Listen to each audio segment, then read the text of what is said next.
അറിയുന്നു ഞാൻ അപരാധിയാണെങ്കിലും അകലാതെ നിൻ പാദം അണയുന്നിതാ. അർപ്പിക്കുവാനില്ല പൊന്നും ധനങ്ങളും, അറിഞ്ഞു കൈക്കൊള്ളുകൻ നീറും മനം. അറിയുന്നു ഞാൻ അപരാധിയാണെങ്കിലും അകലാതെ നിൻ പാദം അണയുന്നിതാ. അർപ്പിക്കുവാനില്ല പൊന്നും ധനങ്ങളും, അറിഞ്ഞു കൈക്കൊള്ളുകൻ നീറും മനം.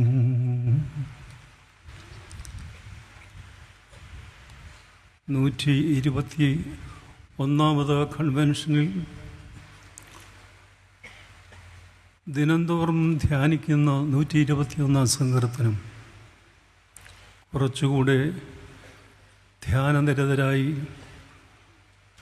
ഈ വർഷം ധ്യാനിക്കുന്നത് വളരെയധികം നല്ലതാണ്. മണിക്കൂറുകളനുസരിച്ചാണ് നമുക്ക് കാവൽ നിൽക്കുവാൻ ഒരാളെ ഏർപ്പെടുത്തിയാൽ അവരുടെ വേതനം നിശ്ചയിക്കപ്പെടുക. ഈ സങ്കീർത്തനത്തിൽ നാം വായിക്കുന്നത്, ഇസ്രായേലിൻ്റെ പരിപാലകൻ മയങ്ങുന്നില്ല, ഉറങ്ങുന്നുമില്ല. God is the greatest ഇൻസോംനിയാക്.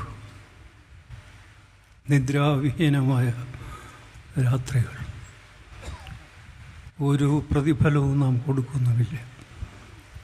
എണ്ണിയാൽ ഒടുങ്ങാത്ത ഉപകാരങ്ങൾ, സൗഖ്യങ്ങൾ, സഹായങ്ങൾ, വിടുതലുകൾ ദൈവകരങ്ങളിൽ നിന്ന് പ്രാപിച്ചിട്ടും നമ്മളേതെന്തൊക്കെയാണോ എന്നുള്ള കരുതലിൽ അതുമൂലം ദൈവം ചെയ്തു തരുന്ന ചില കാര്യങ്ങളെന്ന് ചിന്തിക്കുകയും ഉപകാരങ്ങളെ സ്മരിക്കാതെ നന്ദിയില്ലാത്തവരായി ജീവിക്കുകയും ചെയ്യുന്നു.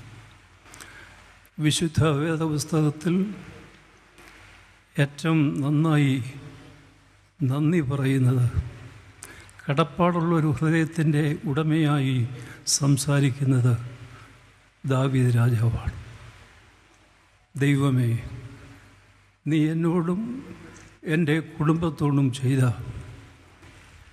ഈ വലിയ ഉപകാരം, കൃപകൾ, ദാനങ്ങൾ, അത് പ്രാപിപ്പാൻ ഞാനും എൻ്റെ കുടുംബവും എന്തുള്ളൂ എന്ന് ഒരു രാജാവ് പറയുമ്പോൾ അദ്ദേഹത്തിൻ്റെ ഹൃദയം നന്ദി കൊണ്ട് നിറയുകയാണ്. ചെയ്തതൊന്നും പോരാ, അത്തരത്തിലാണ് നമ്മുടെ സമീപനം, നമ്മുടെ ഭാവങ്ങളെല്ലാം. എന്തെല്ലാം കാര്യങ്ങൾ ചെയ്തു തന്നാലും ദൈവം തമ്പുരാൻ ചെയ്തത് പോരാ എന്ന് ചിന്തിച്ച് അതൃപ്തി പ്രകടിപ്പിച്ച് സന്തോഷമില്ലാത്തവരായി, അസംതൃപ്തരായി കഴിയുന്ന നമ്മുടെ കാര്യത്തിൽ നിശ്ചയമായും വ്യത്യാസമുണ്ടാകുകയാണ്. 2 കാര്യങ്ങൾ വലിയ മെത്രാപ്പൊലീത്ത പറഞ്ഞു ചൊവ്വാഴ്ചത്തെ പ്രസംഗത്തിൽ. നാം ഇവിടെ വരുമ്പോൾ ദൈവഹിതം ആരായണം, ദൈവഹിതം അറിഞ്ഞാൽ അനുസരിക്കണം. ഇത് രണ്ടും നമ്മുടെ ഒരു ലക്ഷ്യം പോലുമല്ല. ഉദാത്തമായ ലക്ഷ്യങ്ങൾക്കെല്ലാം മങ്ങലേറ്റിരിക്കുന്നു. ദൈവഹിതം അറിയണമെന്നുള്ള അഭിവാഞ്ചയില്ല, അറിഞ്ഞാൽ അനുസരിക്കുകയുമില്ല. ഇങ്ങനെയാണ് ഒരാളതിനെ വിശേഷിപ്പിച്ചത്.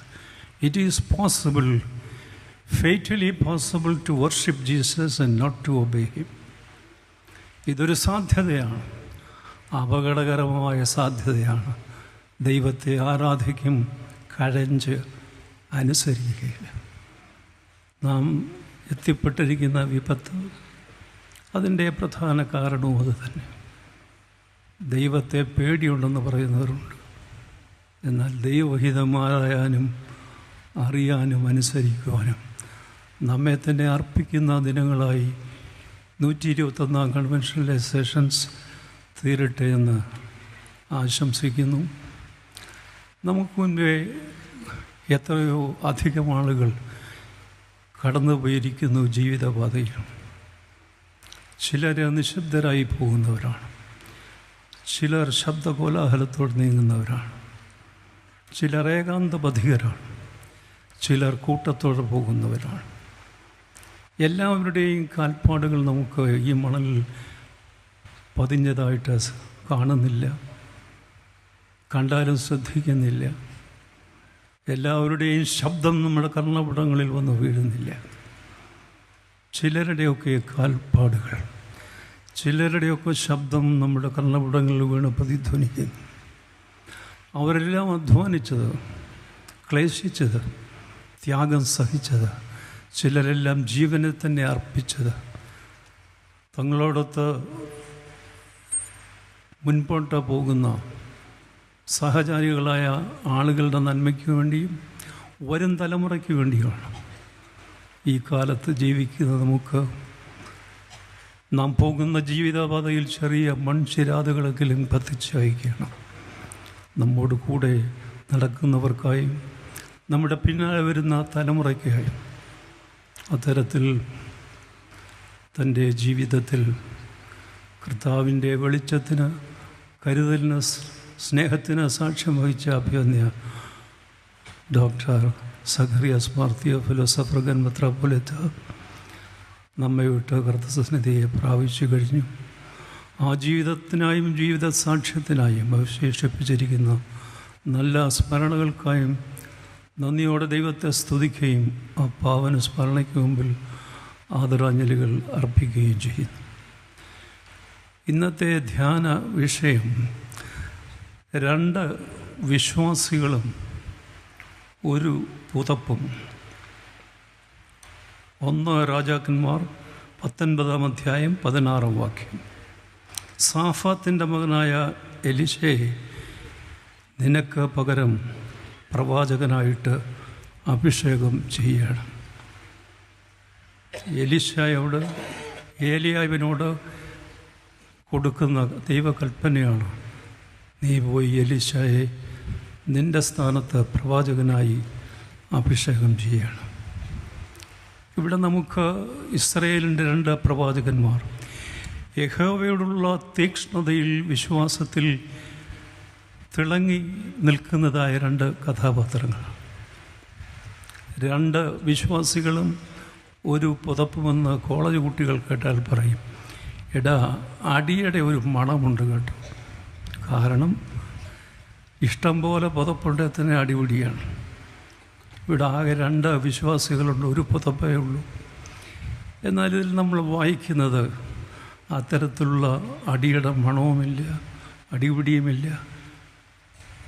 ഒരാളുടെ അനുഗ്രഹം തൻ്റെ അനുഗാമിയുടെ അനുഗ്രഹമായി ഭവിക്കുന്ന സുന്ദരമായ കാഴ്ചയാണ് നമ്മൾ കാണുന്നത്. ഈ 2 ആളുകൾ പരിചയപ്പെടുത്തേണ്ട ആവശ്യമില്ല. സൺഡേ സ്കൂൾ മുതൽ ഈ 2 പ്രവാചകന്മാരെക്കുറിച്ച്, അവരുടെ അനുഗ്രഹീത സ്വഭാവ ശ്രേഷ്ഠതയെക്കുറിച്ച്, പ്രാർത്ഥനാ ജീവിതത്തെക്കുറിച്ച്, അവരുടെ ജീവിതത്തിൽ അവർ കണ്ടതായ അത്ഭുതങ്ങൾ, the providential care of God, എത്രമാത്രം ദൈവം ചെറിയ ചെറിയ കാര്യങ്ങൾ പോലും ശ്രദ്ധിച്ച് എല്ലാം ചെയ്തു കൊടുക്കുന്ന കാര്യങ്ങൾ കുഞ്ഞുങ്ങൾക്ക് നന്നായിട്ടറിയാം. നമ്മുടെ ജീവിതത്തിൽ എന്ത് കിട്ടിയാലും തികയാത്തതായ ഒരനുഭവം, അപര്യാപ്തത എവിടെയെല്ലാം ഉണ്ടോ അവിടെയെല്ലാം കീറുകീറുപ്പാണ്. അത് വസ്തു വീതം വെച്ചാലും, നമ്മുടെ വീട്ടിൽ വിവാഹം നടന്നു കഴിയുമ്പോൾ പല കുട്ടികളെ വിവാഹം ചെയ്തയക്കാനുണ്ടെങ്കിൽ അവർ തമ്മിലും പ്രയാസം വരാം. തനിക്ക് കൂടുതൽ കിട്ടുന്നു, ഒരാൾക്ക് കിട്ടുന്നില്ല. 2 വിശ്വാസികൾ ഒരു പുതപ്പ്. ഒരു രാജാവ് നിശ്ചയിച്ചു തൻ്റെ മകൻ രാജകുമാരനെ ഗുരുകുലത്തിലയക്കുക. കാട്ടിൽ കാൽനടയായി പോയി രാജകുമാരൻ. ഗുരുകുലത്തിലെത്തിയപ്പോൾ ചെരുപ്പില്ലാതെ നടന്ന ആ രാജകുമാരൻ്റെ കാലുകൾ ആകെ കൂടെ പ്രയാസമായി. കല്ലുണ്ട്, മുള്ളുണ്ട്, പറക്കാരെല്ലാം ഉണ്ട്. ഏതായാലും തിരികെ വന്ന രാജാവിനോട് ഈ കാര്യം പറഞ്ഞു. പ്രയാസമാണ് യാത്ര. അപ്പോൾ രാജാവ് കൽപ്പന അയച്ചു, രാജധാനി മുതൽ ഗുരുകുലം വരെയുള്ള കാട്ടിലെ റോഡിൽ പരവതാനി വിരിക്കുക. ഇത് കേട്ട ഗുരുകുലത്തിലെ ഗുരു പ്രതിവചിച്ചു, ഈ രാജാവിൻ്റെ മൂഢത ഭയങ്കരമാണ്. ഈ പരവതാനിക്ക് പകരം ഒരു കൂട്ടുചെരുപ്പ് രാജകുമാരൻ നൽകിയിരുന്നെങ്കിൽ ഈ അമിതവ്യയം, വെറും ചെലവ് ഒഴിവാക്കാമായിരുന്നു. നമ്മുടെ ജീവിതത്തിൽ എന്തെല്ലാം കിട്ടിയാലും പോരാ എന്ന്. തെക്കേ ഇന്ത്യയിൽ തന്നെ ഒരു സ്ത്രീ 2000 സാരി എന്ന് പറഞ്ഞ കാലം ഓർക്കുന്നു. ലോകത്തിൻ്റെ മറ്റൊരു ഭാഗത്ത് ഒരു സ്ത്രീ 200 ജോഡി ചെരുപ്പുകൾ. ചെരുപ്പിൻ്റെ ഭ്രാന്ത്, സാരിയുടെ ഭ്രാന്ത്, ഓരോ തരത്തിൽ ഓരോ ഭ്രാന്താണ് ഓരോരുത്തർക്കും. നമുക്ക് ഇതിൽ ഈ ശിഷ്യന്മാർ സ്വഭാവ ശ്രേഷ്ഠതയിൽ അങ്ങേയറ്റത്ത് നിൽക്കുന്ന ആളുകളാണ്. ദൈവ മനുഷ്യൻ എന്നവരെക്കുറിച്ച് പറയുന്നു. നമ്മളെക്കുറിച്ച് എന്ത് പറയുന്നു എന്ന് ചോദിച്ചാൽ നമുക്ക് നാണക്കേടാണ്. ഓ ദൗ മാൻ ഓഫ് ഗോഡ്, നീയോ ദൈവത്തിൻ്റെ മനുഷ്യനായുള്ളൂ. ആ ഒരു സംജ്ഞയിൽ നിന്ന് അകലുന്നു എന്ന് വരുമ്പോൾ നമ്മൾ കൺവെൻഷനിൽ പോയി ഏതൊക്കെ കേൾക്കും, ആകെപ്പാടെ ഒരു ഉണർവുണ്ടാകും, ദൈവത്തെ മറക്കുകയും ചെയ്യും. 122-ാം കൺവെൻഷന് വേണ്ടി ഇപ്പോഴേ പ്രാർത്ഥനയും തുടങ്ങും. ഇതൊരു റൊട്ടീനായി, നമ്മുടെ ഒരു രീതിയായി, ചടങ്ങായി മാറുമ്പോൾ കാര്യമായി നമ്മുടെ ഹൃദയത്തെയോ ആളത്വത്തെയോ സ്പർശിക്കാതെ ഈ കൺവെൻഷനുകൾ പോകും. ഇതിൽ നിന്ന് മാറ്റം എങ്ങനെയാണ് വേണ്ടത്, ഏത് തരത്തിലാണ് സാമൂഹിക തിന്മകളോട് പൊരുതുന്നത്? ഡോക്ടർ ഡി ബാബു പോൾ സുന്ദരമായി അത് പറഞ്ഞു. സാമൂഹ്യ തിന്മ എന്നും പറഞ്ഞ് ഏതോ ഒരു മലയാണ്, ഇങ്ങാണ്ടിരിക്കുന്ന ഒരു പർവ്വതമാണെന്ന് തോന്നുന്നു. ഇതിൽ ഉൾപ്പെട്ട ഒരു കണ്ണിയാണ് ഞാൻ. ഈ തിന്മയെല്ലാം ഞാൻ മൂലം കൂടെയാണ് ഇത്ര ശക്തമായ ഒരു ശക്തിയായി ഇത് മാറിയിരിക്കുന്നത്. അവനവൻ്റെ വീട്ടിൽ സാധിക്കാത്തതെല്ലാം ഉമ്മൻചാണ്ടി സാധിച്ചു തരണം. നമ്മുടെ വീട്ടിലിത് നടക്കുന്നുണ്ടോ? മദ്യ നിരോധനവും വർജനവും. നിരോധനം ഉമ്മൻചാണ്ടി ചെയ്യട്ടെ, അതിൻ്റെ വർജനം നമ്മുടെ ഭവനങ്ങളിൽ ഗൃഹനാഥനും നായികയ്ക്കും ചെയ്യാൻ സാധിക്കും. ഇവിടെ അഭിഷേകം ചെയ്യാൻ ഏലിയാവ് വരുമ്പോൾ വയലിൽ നിന്നതായിട്ടുള്ള കാളയെ പൂട്ടിക്കൊണ്ട് വയലിൽ നിൽക്കുന്ന എലിശയെയാണ് കാണുന്നത്. ജീവിതത്തിൽ കാർഷിക മേഖലയിൽ ആ വയലിലേക്ക് നോക്കിയാൽ ഇന്ന് ആരെയും കാണുന്നില്ല.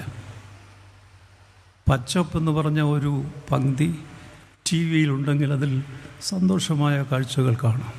10 സെൻറ്റിനകത്തു നിന്ന് 2000 പേർക്ക് വെജിറ്റബിൾ ഉണ്ടാക്കി സദ്യ വിളമ്പുന്നതായ വാർത്ത ഇന്ന് രാവിലെ കണ്ടു. നമുക്ക് വയലിൽ നിൽക്കുന്നത് മോശമാണ്, നമുക്കാകെ എല്ലാം മോശം. പക്ഷേ കർത്താവിൽ നിന്ന് അകന്ന അന്ധകാരത്തിൽ പാപത്തിൻ്റെ പിടിയിൽ ജീവിക്കുന്നതിന് യാതൊരു നാണവുമില്ല. നാണിക്കേണ്ടതിൽ അഭിമാനവും അഭിമാനിക്കേണ്ടതിൽ ലജ്ജയുമായിട്ട് കഴിയുന്ന ഒരു സമൂഹമാണ്. നമുക്കിങ്ങനെ പൊത്തുവരുത്തത്തിൽ പോയാൽ ഗതികേടിലായിക്കഴിഞ്ഞു. ഡൽഹി മുതൽ കാസർഗോഡ് വരെ ഇളകുന്നതിന് അധികം സമയം വേണ്ട. ദൈവത്തെ കൂടാതെ ആർക്ക് ഒരു നഗരം പണിയാൻ പറ്റും? ദൈവത്തെ കൂടാതെ ആർക്ക് അവനവൻ്റെ വീട്ടിൽ സമാധാനം ഉണ്ടാക്കാൻ സാധിക്കും? ഏലിയാവും എലിശയും യഹോവയോടുള്ള ഭക്തി തീക്ഷ്ണതയിൽ ജ്വലിക്കുന്നതായ 2 കഥാപാത്രങ്ങൾ. ഒരു കഥാപാത്രത്തിൻ്റെ സ്മാരകത്തിനായിട്ടാണല്ലേ അദ്ദേഹം ചെയ്ത ഉപകാരത്തിനുള്ള കൃതജ്ഞതയായിട്ടാണ് കോട്ടയത്തെ ഏലിയ കത്തീഡ്രൽ സ്ഥിതി ചെയ്യുന്നത്. പരിമലത്തിനുമേൽ യെരുശലേമിൽ പോയപ്പോൾ കപ്പൽ ഇളകുകയും ആടുകയും ചെയ്തപ്പോൾ അപകടങ്ങളുടെ മധ്യസ്ഥനായ ഏലിയാവെ വിളിച്ച് രക്ഷപ്പെട്ടു എന്നാണ് പറയുന്നത്. അതിൻ്റെ ഓർമ്മയ്ക്കുള്ള ഉപകാര സ്മരണയാണ് ആ കത്തീഡ്രൽ. നമ്മുടെ അന്ത്യോക്യൻ തക്സായിൽ കുർബാന പരിശുദ്ധാത്മാവിന് വേണ്ടിയുള്ള ആഹ്വാനത്തിൽ നാം ഉപയോഗിക്കുന്ന വാക്കുകൾ ഏലിയായുടേതാണ്. കർത്താവേ, എന്നോട് ഉത്തരമരുളി ചെയ്യണമേ. കർത്താവേ, എന്നോട് ഉത്തരമരുളി ചെയ്യണമേ. കർത്താവേ, എന്നോട് ഉത്തരമരുളി ചെയ്യണം. നമ്മൾ ആഴ്ചതോറുമെങ്കിലും ഓർക്കുന്ന ഈ കാര്യങ്ങൾ. യഹൂദിനെ സംബന്ധിച്ച് പെസഹായിൽ ആ വിരുന്നിൽ ഒരു കസേരയിട്ടേക്കും ഏലിയാവ്. നമ്മുടെ ജീവിതത്തിൽ തലമുറയായി നീ ഞങ്ങളുടെ സങ്കേതമെന്ന് പറയുമ്പോൾ അത് മുൻ തലമുറക്കാർ എങ്ങനെ സാധിച്ച് നമ്മെ ഏൽപ്പിച്ചതാണെന്നുള്ളൊരു ചിന്ത നമ്മുടെ ജീവിതത്തിലില്ല. ഈ തലമുറയിൽ ഇത് കരിന്തിരിയരികയാണോ, അതോ അടുത്ത തലമുറയ്ക്ക് ഈ വാചകം ഉദ്ധരിക്കാൻ സാധിക്കുമോ? പ്രാർത്ഥന: ദൈവമേ, നീ തലമുറയായി ഞങ്ങളുടെ സങ്കേതമായിരിക്കും. ഈ വിശ്വാസത്തിൻ്റെ പിന്തുടർച്ച ഉറപ്പാക്കുകയാണ് ദൈവം തമ്പുരാൻ തൻ്റെ കൽപ്പനയിലൂടെ ഏലിയാവിനോട് ചെയ്തത്. നീ ഹോരേബ് പർവ്വതത്തിൻ്റെ ഗുഹാമുഖത്ത് നിൽക്കേണ്ടവനല്ല. കുറച്ച് മുമ്പേ, മണിക്കൂറുകൾ മുമ്പേ നീ ചൂരച്ചെടി ചുവട്ടിൽ കിടന്നവനാണ്.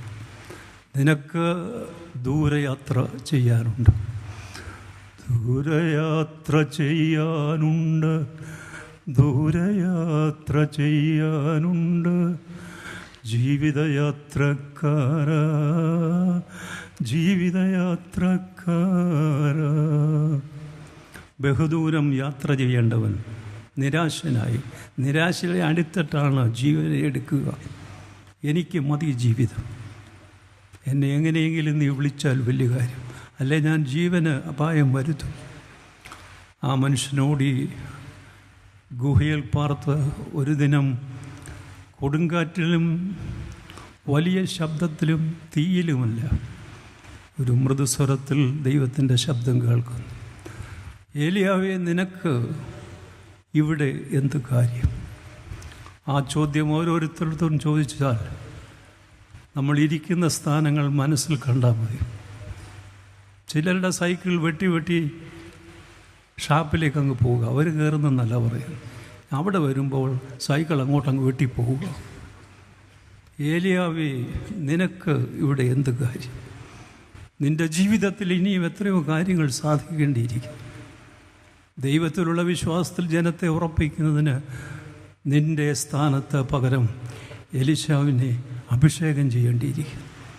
നമ്മുടെ ഓരോരോ ചെറിയ ജോലികളും കടമകളുമായിരിക്കാം. അതെല്ലാം വിശ്വസ്തമായി ഇന്ത്യക്കാർ ചെയ്താൽ ഇന്ത്യയുടെ വളർച്ച അഭൂതപൂർവമായിരിക്കും.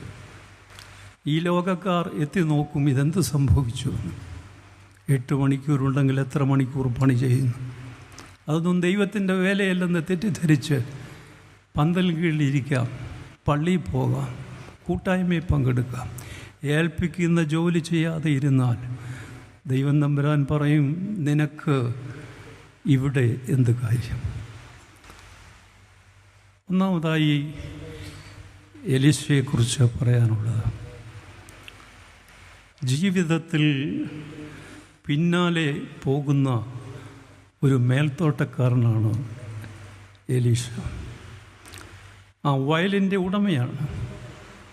എന്നാൽ ഉഴവുകാർ നിരനിരയായി ഉഴുമ്പോൾ തൻ്റെ ഊഴം 12ാമതാണ്. ആ ആളിൻ്റെ മേലാണ് ഏലിയാവിൻ്റെ പുതപ്പ് വീഴുന്നത്. കർത്താവ് ജഡം ധരിച്ച് ലോകത്തിൽ വന്നപ്പോൾ നീ യജമാനനാകുവാൻ ആഗ്രഹിച്ചാൽ നീ ദാസനായി തീരണമെന്ന് പറഞ്ഞത് ഈ സമയത്ത് അനുസ്മരിക്കുന്നത് നല്ലതാണ്. വയലിൻ്റെ ഉടമസ്ഥൻ ഉഴുതുമറിക്കലിൻ്റെ 12ാം ഊഴത്തിൽ നിൽക്കുന്നത് കാണുമ്പോൾ നമുക്ക് ലജ്ജയാണ്. നമുക്ക് എല്ലായിടത്തും മുൻപന്തിയിലാവണം. ഇത് സെൽഫിയുടെ കാലം. ആരെ കിട്ടും പുറകിൽ നിൽക്കുവാൻ? നമ്മുടെ ജീവിതത്തിൽ ഈ കടിപിടിയിൽ നമുക്ക് നേടേണ്ട കാര്യങ്ങൾ നേടാതെ പോകും. യേശുക്രിസ്തു ആഗ്രഹിക്കുന്ന ഔന്നത്യത്തിലേക്ക് പ്രവേശിപ്പാൻ കഴിയാതെ പോകും. നമ്മുടെ നാട്ടിലെ ഏറ്റവും വലിയ പ്രശ്നം ദൈവം തമ്പുരാൻ നമ്മെ ചിതറിക്കുന്ന തരത്തിലുള്ള അഹന്തയാണ്. 10 പുത്തൻ കിട്ടുന്ന രാജ്യത്തെ പ്രശ്നം തുടങ്ങിയെന്നറിയാമോ? ഗൾഫ് രാജ്യങ്ങളിൽ. ഒരിക്കലിത് കണ്ടതാണ്. ഇതാ ഒരു വയലിൻ്റെ ഉടമ തൻ്റെ വയലിൽ ഉഴുന്നവരുടെ കൂട്ടത്തിൽ 12ാമത് നിന്ന് പിറകിൽ നിന്ന് പ്രോത്സാഹിപ്പിക്കുന്നു. എല്ലാം എൻ്റെ കൈപ്പാട്, എൻ്റെ കാൽപാദത്തിൻ്റെ പാടിനുള്ളിൽ എല്ലാം നടക്കണമെന്നുള്ള ശാഠ്യം എലീശ പ്രവാചകനില്ല. ആ പ്രവാചകനെയാണ് ശുശ്രൂഷയ്ക്കായി ദൈവം തമ്പുരാൻ എലിയാവ് മൂലം തിരഞ്ഞെടുക്കുന്നത്. നമ്മൾ പലർക്കും വഴി മുടക്കുന്നവരാണ്. ആ 11 പേർക്കും മുൻപോട്ട് പോകാൻ സാധിക്കാതെ, ഉഴാൻ സാധിക്കാതെ പിന്തിരിഞ്ഞു പോകാം. അദ്ദേഹം പിൻപിൽ നിന്ന് പ്രോത്സാഹിപ്പിക്കുന്നവരാണ്. വഴി മുടക്കാതെ വഴിയൊരുക്കിയ ആളുകൾ ഈ ലോകത്തിൽ ഉണ്ടായിരുന്നു. വലിയവനായ കർത്താവ് ഈ ലോകത്തിലേക്ക് വരുമ്പോൾ അരോഗഘാത്രനായ അദ്ദേഹത്തിൻ്റെ ശബ്ദത്തിൽ പർവ്വതം വരെ കുലുങ്ങും. ആ മനുഷ്യൻ പറയുന്നു, കാലം തികഞ്ഞു, ദൈവരാജ്യം സമീപിച്ചിരിക്കുന്നു, എന്നേക്കാൾ ബലവാനായ എൻ്റെ പിന്നാലെ വരുന്നു. അവൻ്റെ ചെരുപ്പിൻ്റെ വാറുകളെ അഴിപ്പാൻ ഞാൻ യോഗ്യനല്ല. അവൻ നിങ്ങളെ പരിശുദ്ധാത്മാവ് കൊണ്ടും അഗ്നി കൊണ്ടും മാമോദിസ നോക്കും. എന്നേക്കാൾ വലിയവൻ ആരുമില്ല എന്ന് ചിന്തിച്ച് ജീവിക്കുന്ന നമുക്ക് ദൈവം തമ്പുരാൻ പോലും ചെറുതായി തോന്നുമ്പോൾ ഔന്നത്യത്തിൻ്റെ ബാലപാഠങ്ങൾ പോലും നമ്മൾ ഗ്രഹിച്ചില്ല എന്നർത്ഥം. Authority can afford to wait. യഥാർത്ഥത്തിൽ മഹത്വമുള്ളവൻ ഒരു ക്യൂവിൽ വെയിറ്റ് ചെയ്യാൻ മടിക്കില്ല. കാര്യം അതിന് മുമ്പേ വന്നവർ മുമ്പേ നിൽക്കുന്നത്ര മാത്രം. Greatness can afford to be ignored. നമ്മുടെ ജീവിതത്തിൽ ഈ ഇടവകയിൽ ഒരു വഴക്ക് റിപ്പോർട്ട് വന്നപ്പോൾ എൻ്റെ പേരും വീട്ടുപേരും ഇല്ല, ഉണ്ടെങ്കിൽ തന്നെ അത് തെറ്റിച്ചടിച്ചിരിക്കുന്നു. അത് 1 വർഷം പറഞ്ഞുകൊണ്ടിരിക്കും. Greatness can afford to be ignored. യഥാർത്ഥ മഹത്വമുള്ളവർ ആ കാര്യങ്ങളൊക്കെ വളരെ ലഘുവായി കാണും. പേരച്ചടിച്ചു വന്നില്ല, അവരത് തിരുത്തുമായിരിക്കാം. നമുക്ക് ഈ കാര്യങ്ങളിൽ വളരെയധികം വളരേണ്ടിയിരിക്കുന്നു. ഈ പന്തലിന് കീഴെ ചെറിയ ഒരു വിശറി കിട്ടി, അതുമൊക്കെ വീശി വലിയ ചൂടാണല്ലോ, വല്ലതും കേൾക്കുന്നു തന്നെ എനിക്കറിഞ്ഞുകൂടാ. ചിലരെ ഉറക്കമായിരിക്കാം. നമ്മുടെ ജീവിതത്തിൽ വരുന്ന മാറ്റങ്ങൾ, ഗുണപരമായ മാറ്റങ്ങൾക്ക് വേണ്ടി കാത്തിരിക്കുന്ന പിതാവായ ദൈവം 121 കൺവെൻഷൻ കഴിഞ്ഞിട്ടും യാതൊരു വ്യത്യാസവുമില്ലാതെ ഇരിക്കുകയാണോ എന്ന് ദുഃഖിക്കുകയാണ്. ബേത്ലഹേം പുൽക്കൂട്ടിൽ യേശു കർത്താവ് ഏറ്റവും വലിയവൻ ജനിച്ചപ്പോൾ ഇപ്പോഴത്തെ എൻവയൺമെൻറ്റ്, അല്ലെങ്കിൽ ഇപ്പോഴത്തെ അവരെ പറയുന്നത് പെർഫോമൻസ് എന്ന് പറയാം, ഇവൻറ്റ് മാനേജ്മെൻറ്റുകാരെന്ന് പറയാം. കാലിക്കൂട്ടിൽ ഒരു ശിശു ജനിക്കുമ്പോൾ നമുക്കറിയില്ലേ, ഈ ലോകത്തിൽ അതിലും വലിയൊരു സംരംഭം, ഒരു പ്രോജക്റ്റ് ആരും ഉദ്ഘാടനം ചെയ്തിട്ടില്ല. ദൈവം തമ്പുരാൻ സ്വർഗത്തിൽ നിന്ന് പ്ലാൻ ചെയ്ത് ആ വലിയ പ്രോജക്റ്റ് ഉദ്ഘാടനം ചെയ്തത് കാലിക്കൂട്ടിലാണ്.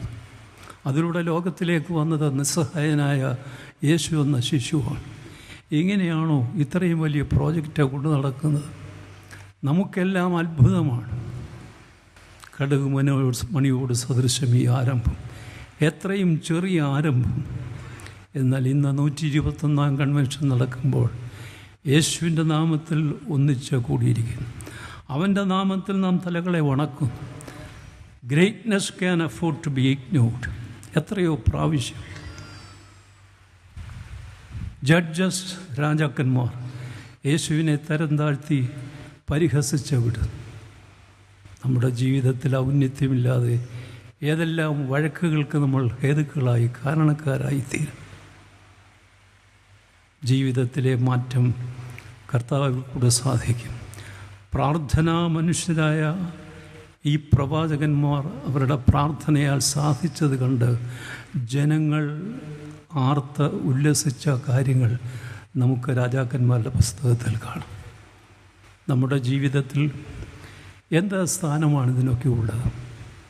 എവിടെയെങ്കിലും നമുക്ക് സ്ഥാനം കിട്ടി അവിടെ ഇങ്ങനെ വിലസിയില്ലെങ്കിൽ നമ്മളെ ആരെയും ആ കാര്യത്തിൽ കിട്ടത്തില്ല. ആ സ്ഥലത്തോട് ആ ആളിനെ കാണാൻ പിന്നെ പ്രയാസമാണ് ആ സ്ഥലത്ത്. ഇതിൽ നിന്ന് നമുക്കൊരു മാറ്റം എന്നുണ്ടാകും. നമ്മളറിയാതെ നമുക്ക് വേണ്ടിയും ലോകത്തിനു വേണ്ടിയും ലോകക്കാർ തന്നെ ആരും അറിയാതെ എത്രയോ ആളുകൾ ഈ ലോകത്ത് പണിയെടുക്കുന്നത് കൊണ്ടാണ് എൻ്റെയും നിങ്ങളുടെയും ജീവിതവും സാധ്യമായി തീരുന്നത്. ഇതാ ഉടമസ്ഥൻ മേൽനോട്ടക്കാരനാണെങ്കിലും പിന്നാലെ ഉഴവുകാരുടെ കൂടെ കൂടുന്നതായിട്ടുള്ള എലിശയുടെ മേലാണ് ഏലിയാവിൻ്റെ അങ്കി വീഴുന്നത്. നമ്മുടെ കുടുംബങ്ങളിൽ മാതാപിതാക്കൾ നിസ്സഹായരായി തീർന്നു കഴിഞ്ഞു. കഴിഞ്ഞ ഞായറാഴ്ച ഞാൻ പള്ളിയിൽ ചോദിച്ചു, നിങ്ങളുടെ മകനോ മകളോ 12ാം ക്ലാസ്സിൽ പഠിക്കുന്നുവെന്ന് ചിന്തിക്കുക. നിങ്ങൾ മൊബൈൽ കൊടുത്തിട്ടുണ്ടെന്നറിയാം. നിങ്ങൾക്ക് പിന്നെ തോന്നി ഈ പ്രായത്തിന് അത്ര പറ്റിയതല്ല. നിങ്ങൾക്ക് ആർക്കെങ്കിലും ധൈര്യമുണ്ടോ അവരെ അടിച്ചു പിടിച്ചല്ല, അവരെ സ്നേഹത്തോടെ ഉപദേശിച്ച് ഇനി ആവശ്യമുള്ള ഒരു വയസ്സ് ആ ഘട്ടത്തിൽ നിനക്ക് തരാം, നീ അത് എൻ്റെ കയ്യിൽ മടക്കിത്തരണം, നിനക്ക് അതിൻ്റെ ഉപയോഗം ഗുണമല്ല എന്ന് ഞാൻ മനസ്സിലാക്കും. ഒറ്റയാൾ പോലും എഴുന്നേറ്റൊരു മറുപടി പറഞ്ഞില്ല, ഇരുന്നു കൊണ്ടും പറഞ്ഞില്ല. അവർ പറഞ്ഞത് അത് നടക്കില്ല. കാരണം ചോദിച്ചപ്പോൾ പല കാരണങ്ങളിൽ ഒന്ന് അവൻ പറഞ്ഞു, ഞാൻ ജീവൻ ഒടുക്കിക്കളയും എൻ്റെ മൊബൈൽ തിരികെ വാങ്ങിയാൽ. നമ്മുടെ ക്രിസ്തീയ ഭവനങ്ങളെവിടെ? 1,00,000-ൽ പരം ആളുകൾ കാണും ഈ പന്തലിൽ. മടങ്ങിപ്പോകുന്നത് വീടുകളിലേക്കാണ്. ആ വീട്ടിലെ സാഹചര്യമാണ് ഈ പറഞ്ഞത്. അതൊന്നും വിരോധിക്കാനോ അങ്ങനെ അല്ല എന്ന് പറയാനോ ആർക്കും ധൈര്യമുണ്ടാകുകയില്ല. നമ്മളെല്ലാം അടുത്തൊക്കെ ഉള്ളവരാണ്. കുഞ്ഞുങ്ങളെ ഭയമാണ്. ഇതെന്തൊരു ഗതികെട്ട കാലമെന്ന് പറഞ്ഞു പോകും. ഗതികെട്ടെന്നും പറയേണ്ട കെട്ടകാലമെന്ന് പറഞ്ഞാൽ മതി. വലിയ പ്രയാസം പിടിച്ച ഒരവസരമാണ്. നമുക്ക് ഇതിൽ നിന്ന് കരകയറുന്നതിന് ഏലിയാവിൻ്റെയും എലിശയുടെയും ജീവിക്കുന്ന ദൈവത്തിലുള്ള അചഞ്ചലമായ വിശ്വാസം കൈമുതലാക്കുകയും അവൻ്റെ ഹിതമറിഞ്ഞാൽ അനുസരിക്കുകയും ചെയ്യുവാൻ ഈ എലിശയെപ്പോലെ അടുത്ത പോയിൻ്റ് അതാണ്. വളരെയധികം പിന്നോട്ട് നോക്കാത്ത അനുഗാമി. നമുക്കതൊക്കെ എത്രയോ പ്രാവശ്യമായിട്ടറിയാം. നവീകരണം തന്നെ അതാണ്. കലപ്പയ്ക്ക് കൈവച്ച ശേഷം ഇനിയും പിന്നോട്ടില്ല. ഞങ്ങൾ കണക്ക് നോക്കുന്നില്ല, എന്തെല്ലാം നഷ്ടപ്പെട്ടു നോക്കുന്നില്ല. ഞങ്ങൾ മുന്നോട്ടെന്നല്ലാതെ ഇനിയും പിന്നോട്ടില്ല. അതാണ് നവീകരണത്തിൻ്റെ ആദ്യ തലമുറക്കാർ നമുക്ക് വേണ്ടി ചെയ്തത്. നമുക്ക് എന്ത് ലാഭം കിട്ടും, എവിടെ പണം കിട്ടും, എന്തെല്ലാം എനിക്ക് സൗകര്യങ്ങൾ ലഭിക്കും, പള്ളിയിൽ കൂടിയാൽ തന്നെ എന്തെല്ലാം സൗകര്യങ്ങൾ, ഇതെല്ലാം ചിന്തിച്ചിരുന്നാൽ നവീകരണ സഭയിലെ മെമ്പറാന്ന് പറഞ്ഞ് ഊറ്റം കൊള്ളാമെന്നല്ലാതെ ദൈവം കേട്ടിട്ട് ലജ്ജിക്കുകയാണ്. ആ പഴമക്കാരുടെ വിശ്വാസദാർഢ്യവും അവരുടെ പ്രാർത്ഥന കൈമുതലായി ജീവിതത്തിൽ മുൻപോട്ട് പോയതും അനുകരണീയമായ മാതൃകയാണ്. നമ്മുടെ ജീവിതത്തിൽ കണക്കുകൾ കൂട്ടുന്നുണ്ട്, യാതൊരു സംശയമില്ല. നമ്മൾ മാത്രമല്ല, നാം കർത്താവിൻ്റെ ശിഷ്യന്മാരും അത് ചെയ്തിട്ടുണ്ട്. കർത്താവിൻ്റെ ശിഷ്യന്മാർ യേശുവിനെ അനുഗമിക്കുമ്പോൾ പടക് കരയ്ക്ക് അടുപ്പിച്ച് ചേർത്തിട്ടിട്ടാണ് പോയത്. ചിലപ്പോൾ എന്തെങ്കിലും ഈ പോക്കിൽ നമുക്ക് പ്രയാസമുണ്ടായാൽ, ഉണ്ടായോ ഇല്ലയോ എന്ന് നമുക്കറിയാം. യേശു കർത്താവ് തന്നെ ചോദിക്കുന്നുണ്ട്, നിങ്ങൾ വരുന്നുണ്ടോ എന്നോട്? I am going to Jerusalem to die. ഞാൻ ക്രൂശിലേക്കും യെരുശലേമിലേക്കും പോകുന്നു. നിങ്ങൾക്ക് വരുവാൻ മനസ്സാണ്? അവർ വിചാരിച്ചു വല്ല കാർണിവലിന് ടിക്കറ്റ് എടുത്ത് നമ്മളെ കൊണ്ട് പോകാൻ. അതാണ് ഈ യാത്രയെന്ന് ചിന്തിച്ചിരുന്നവർക്ക് അവരുടെ മനസ്സിൽ ദൃഢനിശ്ചയം ചെയ്ത് ഇനിയും ഇവൻ്റെ കൂടെ ഇല്ല, പഴയ പടകിലേക്ക് തിരിയാം. അതവിടെ റിസർവ് ചെയ്ത് പടക കരയ്ക്കടുപ്പിച്ചിട്ടിരുന്നത് കൊണ്ട് ആവശ്യം വന്നപ്പോൾ ഉപയോഗപ്പെടുത്താനായിട്ട് സൗകര്യം ചെയ്തിട്ടാണ് അവർ യേശുവിൻ്റെ ശിഷ്യനായി ഇറങ്ങിത്തിരിക്കുന്നത്. എന്നാൽ എലീശയ്ക്ക്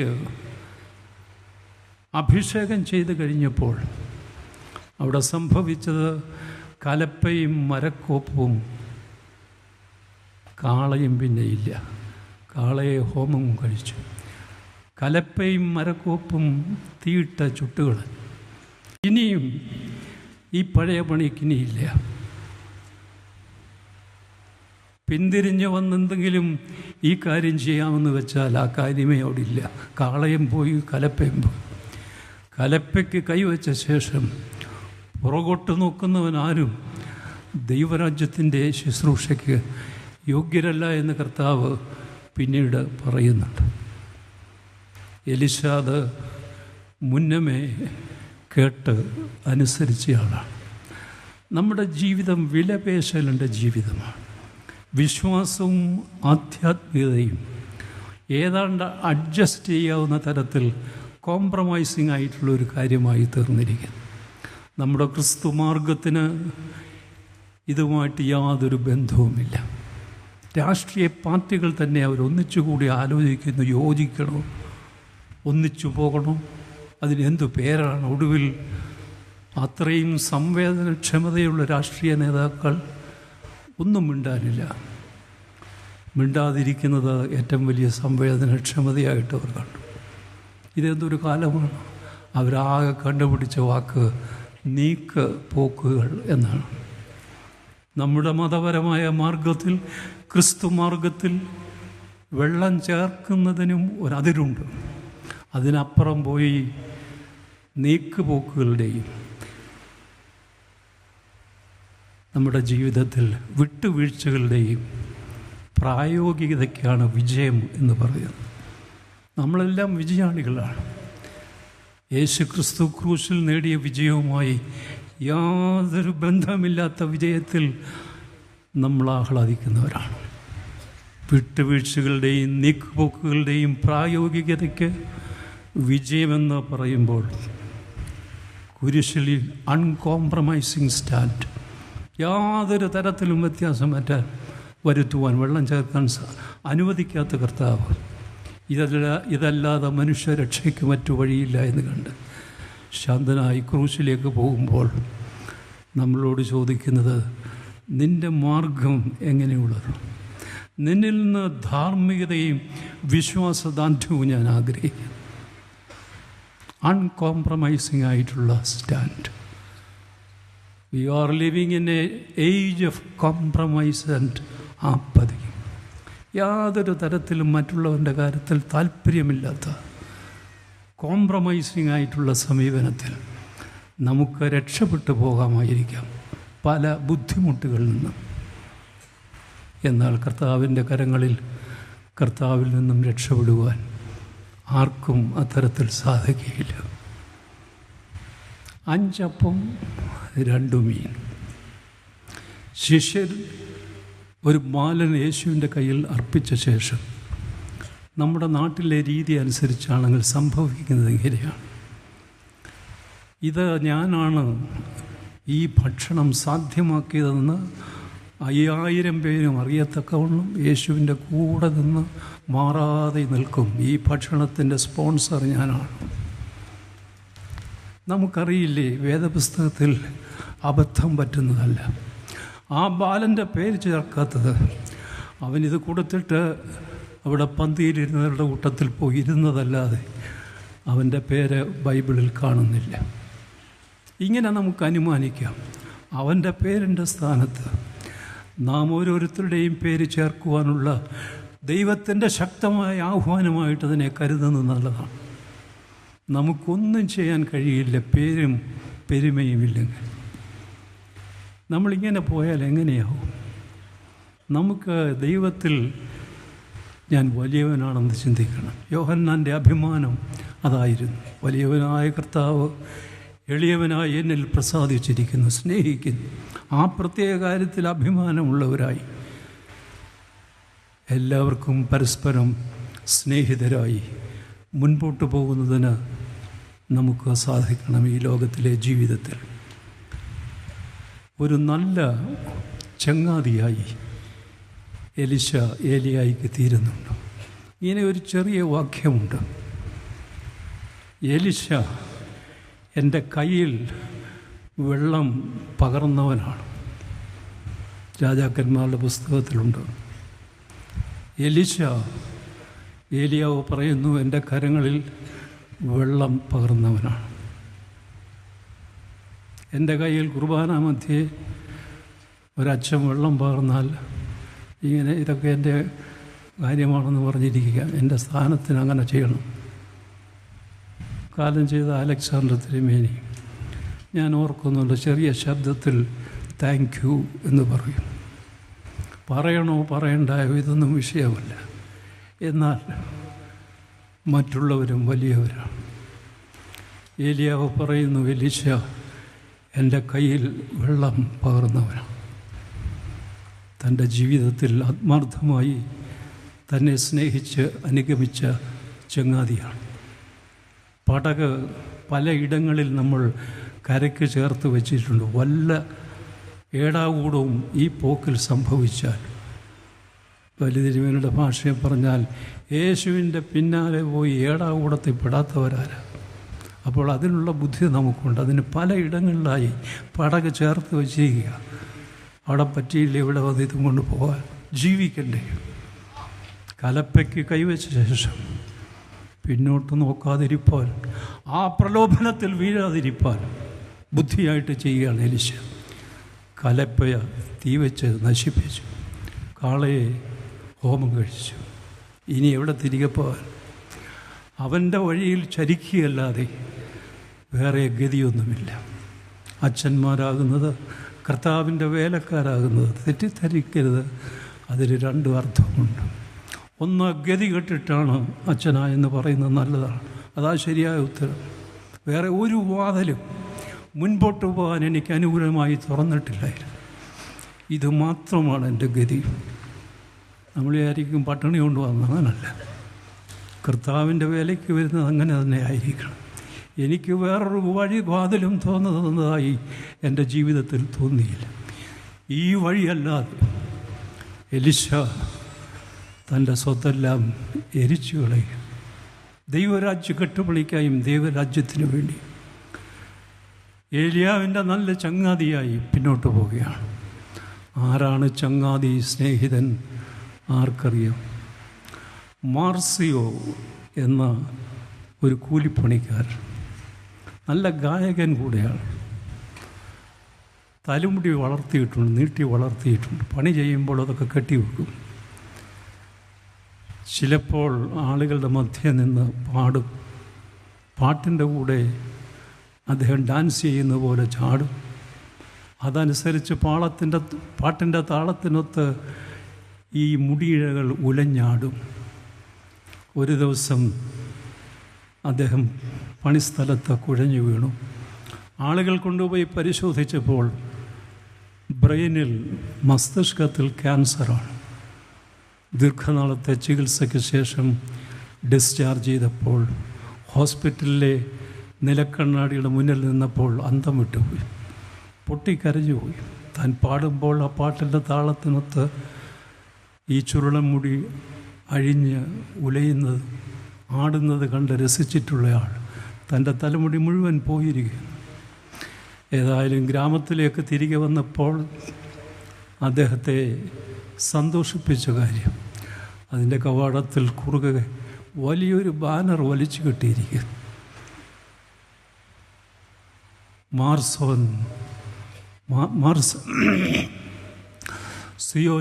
മാർസിയോനിന് സ്വാഗതം. ഞങ്ങളുടെ ചങ്ങാതി മാർസിയോന് സ്വാഗതം. അതിനിടയിൽ വലിയൊരു മനുഷ്യൻ ഫ്ലാറ്റിൽ നിന്ന് ചാടി ഇറങ്ങി വന്ന് അദ്ദേഹത്തിൻ്റെ ശബ്ദം സ്നാപകയോഹന്നാൻ്റെ ശബ്ദമാണ്, ദേ മാർസിയോ. അപ്പോൾ കുഞ്ഞുകുട്ടി ആബാലവൃദ്ധം വീടുകളിൽ നിന്നിറങ്ങി അവരുടെ ഗ്രാമക്കാരനെ സ്വാഗതം ചെയ്തു. മാർസിയോ കരയുകയും ചിരിക്കുകയും ചെയ്തു. ചിരിച്ചത്, ഇവരിത്രമാത്രം എൻ്റെ ദുഃഖത്തിൽ ഏകീഭവിച്ചിരിക്കുന്നു. കരഞ്ഞത്, എൻ്റെ വികാര വിചാരങ്ങളെ സ്വന്തം ഹൃദയത്തിൽ ഏറ്റുവാങ്ങിയത് കണ്ടപ്പോൾ അദ്ദേഹത്തിന് ഇത് രണ്ടും കൂടെ ഒരുമിച്ചാണ്, കരച്ചിലും ചിരിയും. ഈ ലോക ജീവിതത്തിൽ ആരാണ് ചങ്ങാതി എന്ന് ചോദിച്ചാൽ, ആരെ സ്നേഹിക്കുന്നു അവൻ്റെ ജീവിതത്തിൻ്റെ പൊള്ളലുകളും സാഹചര്യങ്ങളും ഹൃദയപൂർവ്വം ഏറ്റുവാങ്ങുന്നവൻ മാത്രമാണ് ചങ്ങാതി. ജീവിതത്തിൽ എത്രയുണ്ടെന്ന് നിങ്ങൾ ഇരുന്ന് ചിന്തിച്ചാട്ടെ. ഈ പിള്ളേരോട് ചോദിച്ചാൽ ഒബാമ വരെ ഫ്രണ്ടാണ്. ഫേസ്ബുക്കിൽ ലക്ഷക്കണക്കിന് സ്നേഹിതർ. ഞാൻ ആ കുഞ്ഞുങ്ങളോട് നേരിട്ട് പറയും, കുഞ്ഞുങ്ങളെ, ജീവിതം കണ്ടില്ല. ഇതിൻ്റെ പരിപരുത്ത വശങ്ങളിൽ നിന്നോട് ചേർന്ന് നിൽക്കാൻ അമേരിക്കയിൽ നിന്ന് ആൾ വരും. ഒരുത്തനും ഇവിടെ ഉള്ളവരും വരുന്നില്ല. യേശു കർത്താവ് ഇഷ്ടപ്പെട്ട വാക്കാണ് സ്നേഹിതൻ. അവസാനത്തെ സദ്യയിൽ, ലാസ്റ്റ് സപ്പറിൽ യേശു കർത്താവ് ഉപയോഗിച്ചതാണ്, ഞാൻ നിങ്ങളെ ദാസന്മാർ എന്നല്ല സ്നേഹിതന്മാർ എന്ന് വിളിച്ചിരിക്കുന്നു. ഏലിയാവിൻ്റെ അനുഗ്രഹീത സ്നേഹിതനായി അനുഗമിക്കുന്ന എലീശയെ കാണാം. നമുക്ക് ഈ ലോക ജീവിതത്തിൽ ഇങ്ങനെ കുറേ മണ്ടത്തരങ്ങൾ വന്നിട്ടുണ്ട്. മാതാപിതാക്കൾക്ക് ഒന്നും ചെയ്യാൻ വയ്യാതെ നിസ്സഹായരായി നിൽക്കുക. ഒന്നാമത് അവർ പറയുന്ന ഭാഷ പിടിയില്ല, അവർ ഇംഗ്ലീഷേ പറയൂ. ശരിയാണോ തെറ്റാണോ എന്ന് ഇനി സാറിനെ വിളിച്ചാൽ അറിയാം. ഇതൊരു വല്ലാത്ത കാലമാണ്. ഫേസ്ബുക്കിൽ കൂടെ 10,000 അവരുടെ സ്നേഹിതനാണെന്ന് പറഞ്ഞാൽ ജീവിതത്തിൽ കുറച്ച് മുൻപോട്ട് പോയവർക്കറിയാം ആരാണ് സ്നേഹിതൻ. മാർസിയോ തൻ്റെ ഗ്രാമത്തിലേക്ക് വന്നപ്പോൾ എഴുതി വച്ചിരിക്കുന്നു, ഞങ്ങളുടെ ചങ്ങാതി മാർസിയോയ്ക്ക് സ്വാഗതം. അവരുടെ മുടിയെല്ലാം മുണ്ടനം ചെയ്തിരിക്കുന്നു. തൻ്റെ പാട്ടുകാരനോടുള്ള ഏകീഭാവം അത് പ്രകടിപ്പിക്കുന്നത്. അവനാണ് സ്നേഹിതൻ. നമ്മുടെ ജീവിതത്തിൽ കർത്താവിനെ അറിഞ്ഞത് ഭാഗ്യമെങ്കിൽ അവൻ നമ്മെ സ്നേഹിതരെന്നെണ്ണിയതുകൊണ്ട് മാത്രമാണ് വിശുദ്ധ കുർബാനയ്ക്ക് ഒരേ പന്തിയിൽ അവനോടുകൂടെ ഇരിക്കുവാൻ സാധിക്കുന്നത്. നമുക്കാർക്കും അത്തരത്തിലുള്ള VIPസിൻ്റെ കൂടെ നമ്മുടെ ഒരു പാർട്ടിക്ക് ഇരിക്കാൻ സാധിക്കുകയില്ല. കർത്താവ് അവരോട് പറഞ്ഞു, വരൂ, ഞാൻ നിന്നെ സ്നേഹിതൻ്റെ ഗണത്തിൽപ്പെടുത്തിയിരിക്കും. ഏറ്റവും അവസാനം കർത്താവിൻ്റെ ജീവിതത്തിലെ അങ്ങേയറ്റത്തെ ഇരുട്ടിൻ്റെ സമയമാണ്. എല്ലാവരും ഓടിപ്പോകും. ഒരുത്തൻ ഒറ്റിക്കൊടുക്കാൻ വരും. അവനോട് കർത്താവ് ചോദിച്ച ചോദ്യം ഇതാണ്, സ്നേഹിത, നീ വന്ന കാര്യം എന്ത്? ഒരു ചിന്തകൻ അതിൻ്റെ അടിക്കുറിപ്പിൽ എഴുതി, Jesus was tapping upon the potential goodness of Judas.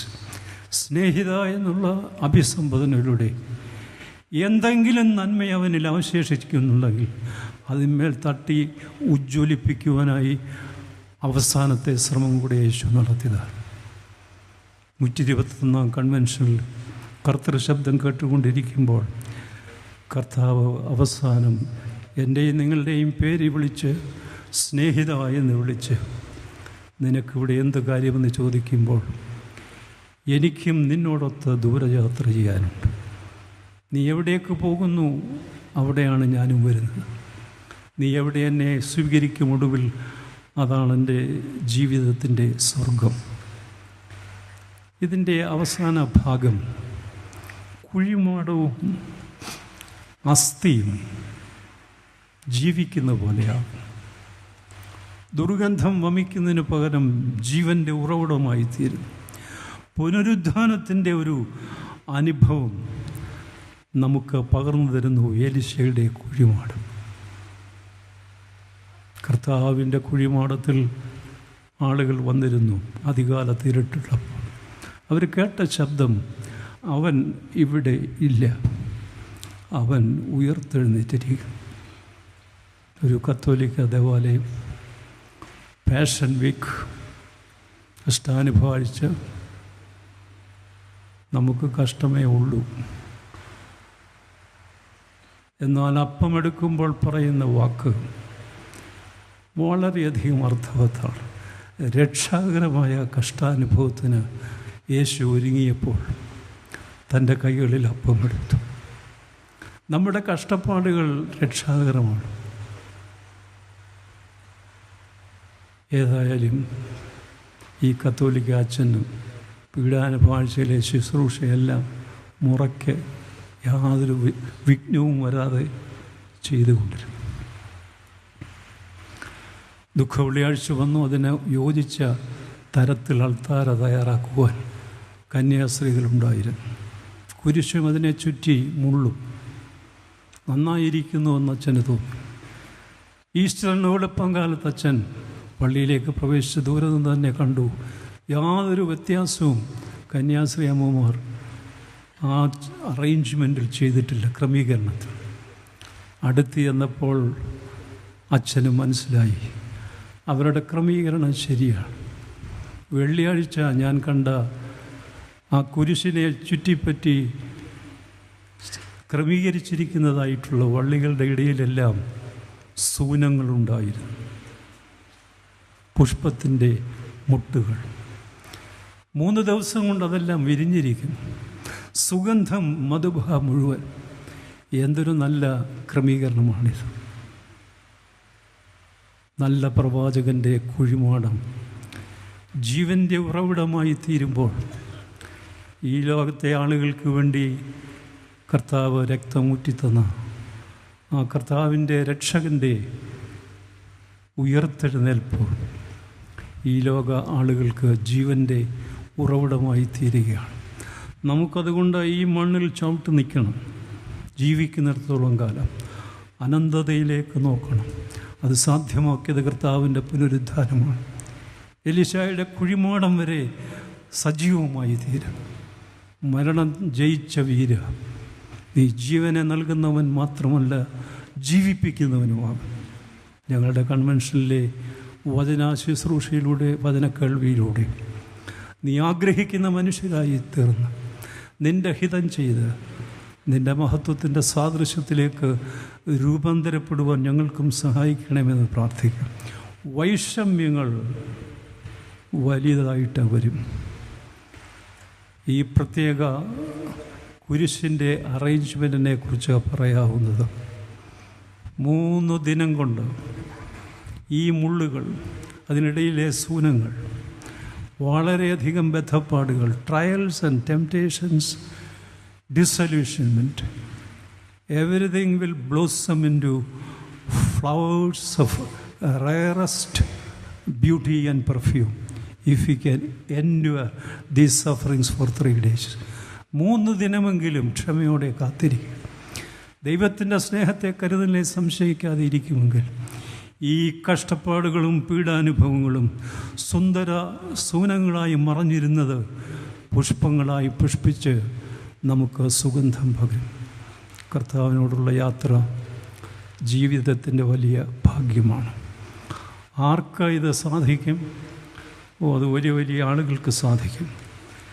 അല്ല, സാധാരണക്കാർക്ക് സാധിക്കുമെന്നുള്ളൊരു ഭാഗം ഈയിടെ ഒരു മാഗസിനിൽ അച്ചടിച്ചു വന്നു. അത് വായിച്ച ശേഷം പ്രസംഗം അവസാനിപ്പിക്കുന്നതാണ്. പ്രഭാത പ്രാർത്ഥനയ്ക്ക് പള്ളിമണി അടിക്കുന്നതിന് മുമ്പ് അടുക്കളയിലെ തവികളോടും പാത്രങ്ങളോടും സംസാരിക്കുന്ന ഒരു ജീവനുണ്ട് വീട്ടിൽ. വിളമ്പിക്കൊടുത്ത് തനിക്ക് തികയാതെ വരുമ്പോൾ എനിക്കത് ഇഷ്ടമല്ല എന്നോതി വീതിച്ചു കൊടുക്കുന്ന ഒരു ജന്മമുണ്ട് വീട്ടിൽ. പരിഭവങ്ങളില്ലാതെ പവിത്രമായൊരു സ്നേഹം പറഞ്ഞു തന്ന ഒരു നനഞ്ഞ പൂവുണ്ട് വീട്ടിൽ. മുറ്റത്തെ ചെടികളുടെയും തൊടിയിലെ ചെറുമരങ്ങളുടെയും ദാഹം തീർക്കുന്ന കർഷകശ്രീ അവാർഡ് കിട്ടാത്ത ഒരു മഹിളയുണ്ട് വീട്ടിൽ. മക്കളും ഭർത്താവും വീടും ഉറങ്ങിയതിന് ശേഷം ഉറങ്ങി അലാറമടിക്കും മുമ്പേ ഉണരുന്നൊരു ശരീരമുണ്ട് വീട്ടിൽ. അടുക്കളയിലെ ചൂടും ചൂരും നുകർന്ന് സ്വയം ശുദ്ധമായി ശ്വസിക്കാൻ മറന്ന ഒരു മറവിക്കാരിയുണ്ട് വീട്ടിൽ. പുറത്തു പോയവർ വീടണയും വരെ ഉള്ളിൽ തീ നിറച്ച് തേങ്ങലോടെ കാത്തിരിക്കുന്ന ഒരു ഹൃദയമുണ്ട് വീട്ടിൽ. സമാധാനത്തിനുള്ള നോബൽ സമ്മാനം ലഭിക്കാതെ പോയ മദർ തെരേസയുണ്ട് വീട്ടിൽ. പത്രാസ് കാണിക്കാൻ മറന്നുപോയൊരു നിലവിളക്കുണ്ട് വീട്ടിൽ. സ്വയം ശ്രദ്ധിക്കാൻ മറന്ന് മറ്റുള്ളവരെ പരിപോഷിപ്പിച്ച് എല്ലും തോലുമായ ഒരു നനഞ്ഞ ജീവിതമുണ്ട് വീട്ടിൽ. ഭംഗിയില്ലാത്തത് കൊണ്ടാവണം പ്രോഗ്രസ് കാർഡ് ഒപ്പുവയ്ക്കാൻ അപ്പ വന്നാൽ മതിയെന്ന് മക്കൾ പറയുമ്പോൾ കണ്ണാടി നോക്കി സ്വയം കരയുന്നൊരു പാവമുണ്ട് വീട്ടിൽ. മകൻ യാത്ര പറഞ്ഞ് പടികളിറങ്ങുമ്പോൾ മറ്റൊരു പ്രസവവേദന അനുഭവിക്കുന്ന മാലാഖയുണ്ട് വീട്ടിൽ. ഒടുവിൽ ആ സാഗരം കളമൊഴിയുമ്പോൾ അർത്ഥം മരിക്കുമ്പോൾ. കരയുന്നൊരു വീടും വാടിത്തളർന്ന പൂവുകളും പറയും, അമ്മയില്ലാത്തൊരു വീട് വീടേ അല്ലെന്ന്. ദൈവം തമ്പുരാൻ നമ്മുടെ മാതാപിതാക്കൾക്ക് ദീർഘായുസ് നൽകി അനുഗ്രഹിക്കട്ടെ. നനഞ്ഞ പ്രാർത്ഥനയോടെ.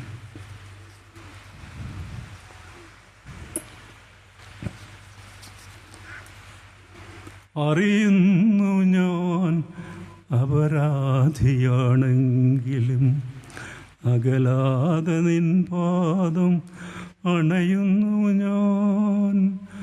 അർപ്പിക്കുവാനില്ല പൊന്നും ധനങ്ങളും അറിഞ്ഞു കൈക്കൊള്ളുകൻ നീറും മനം. അറിയുന്നു ഞാൻ അപരാധിയാണെങ്കിലും അകലാതെ നിൻ പാദം അണയുന്നിതാ. അർപ്പിക്കുവാനില്ല പൊന്നും ധനങ്ങളും അറിഞ്ഞു കൈക്കൊള്ളുകൻ നീറും